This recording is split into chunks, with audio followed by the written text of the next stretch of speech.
Hey everyone, happy Thursday. Welcome to another episode of Day in the Life of Vintage Classic Specialist.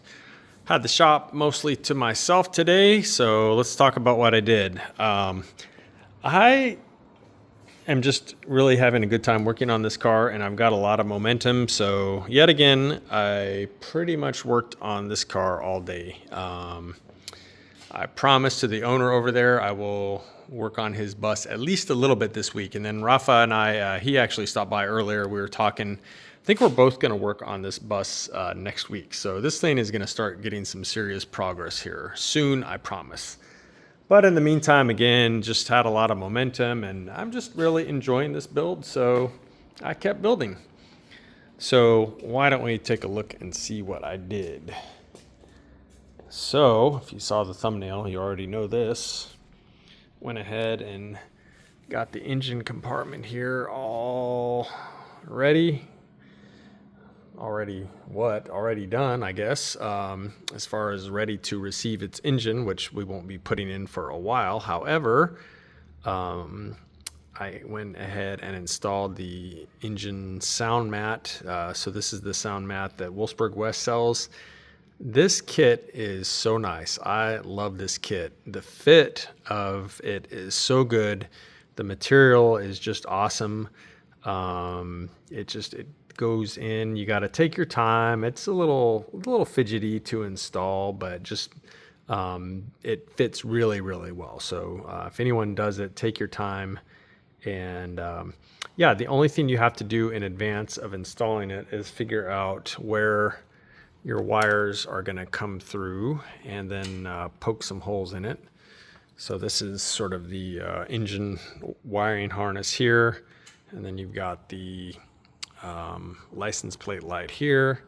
And then down here is just the wire which will supply power to the backup light circuit. So this runs up to the switch on the backup light switch. And then all the rest of the wires are all hidden nicely behind here. So all the turn signal, brake lights, all that stuff's hidden behind here.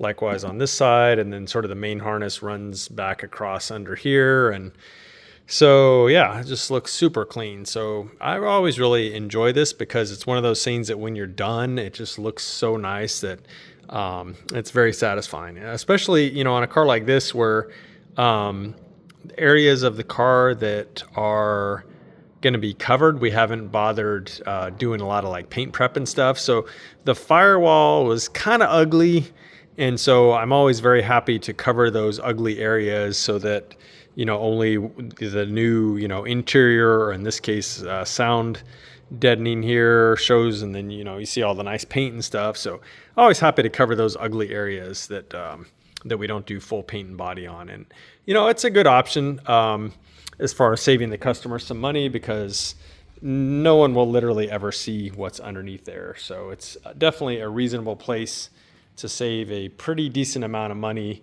That's why we do it on a lot of builds, interior too. So you can see these areas, they bug me to look at because they're ugly, but none of this will show. And so again, really fantastic way to save the customer some money, because again, all this ugliness is going to be covered.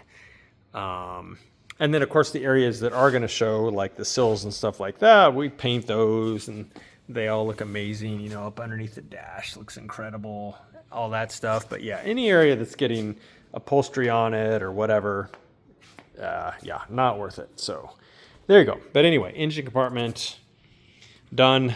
I could just stand here and stare at it all day. Makes me happy to see because it's so clean and just, I don't know, simple looking. Anyway, that's enough of that. So the other thing I did was one of the other things I did was up on this end of the car. And I went ahead and assembled the wiper assembly here with all the new parts that I put, new seal for the motor cover, and the install kit that has the grommets and stuff for the shafts, and these little, not part of the kit, you got to buy these separately, these little, I don't know, dust caps or whatever that go on here. Just a nice little touch having those on there. Most cars seem to be missing those, so don't be lazy, put those on, they look good. So that went on, little squirter.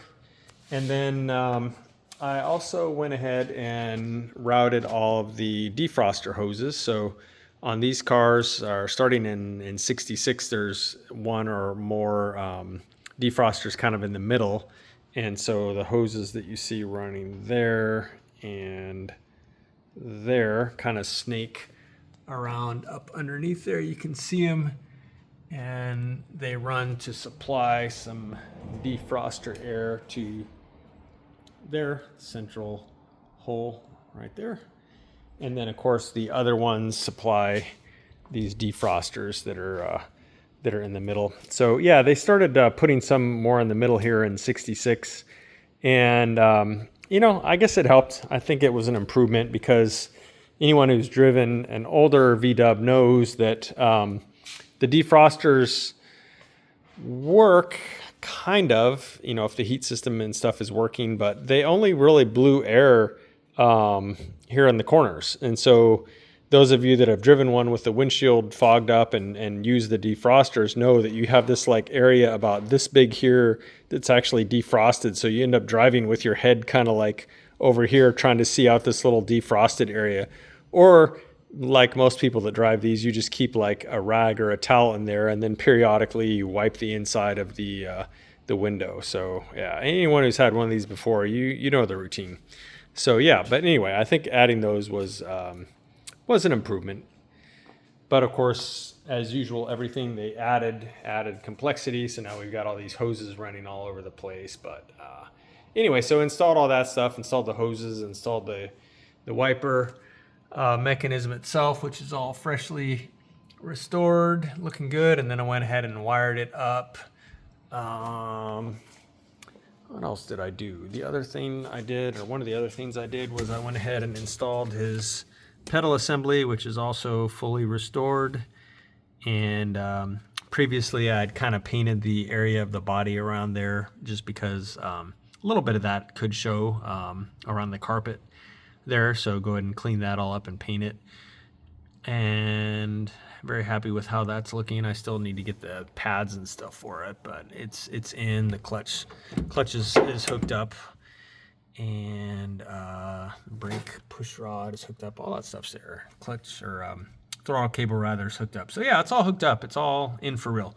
The other thing, or one of the other things I did, was I went ahead and assembled and installed his ebrake lever here. So it's a little button and all that stuff, and you can see nicely zinc plated ratchet gear there, which looks amazing. Too bad no one will ever see it, but we like restoring stuff. So there you go.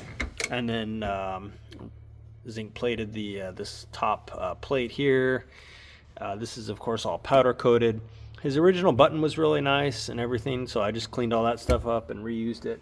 I did finally pull his heater control levers here, so those are going to have to go off to zinc plating at some point.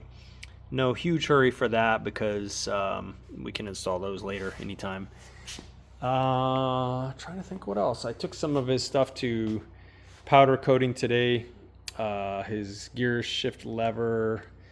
What else did I take? His axis covers, the 3-axis covers for up here. I took his bumper brackets and all that stuff for powder coating. So yeah, again, keeping things moving in the background here, keeping things, being powder coated, plated, et cetera, just to so that when we go to need those parts, they're already restored and ready to go. So that was pretty much what I did today, other than some errands and stuff. So Mr. Jacob did come in for a while, and he installed the muffler on the 1500 for that car. So stock muffler that I picked up just this morning, actually. It's part of my errands from Wolfsburg West. Wolfsburg West mufflers are nice, but you have to fight them a little bit sometimes. And I don't know that it's necessarily an issue with their muffler, or, it could be something with the motor, but where they go on the heads, if you put on one side on, the other side didn't really line up. So we had to kind of pry things and and fight it a little bit. But in the end, yeah, it's on. I don't think it's fully tightened down yet, but it was a bit of a struggle just to get it on. But yeah, it fits beautifully now, and just needs to be finished tightening everything up. And still got to hook up the heat risers, but that's not a big issue. So yeah, that was Jacob's afternoon. So this motor is coming along nicely. It's going to be a real beauty, and it's going to look great in that engine compartment with that fresh, clean soundboard back there. Really going to be a thing of beauty when it's all done. So there's a 67 only air cleaner. Boom, there it is, all powder coated and ready to go. I still need to take the hardware off that for the flaps and stuff, and I have those zinc plated, so I'll be doing that pretty soon too. So I think that's actually it for today, guys. Another short-ish video, a couple minutes shorter than usual anyway. So again, that's it for today, guys. Thank you for watching, and we'll see you again tomorrow. Bye.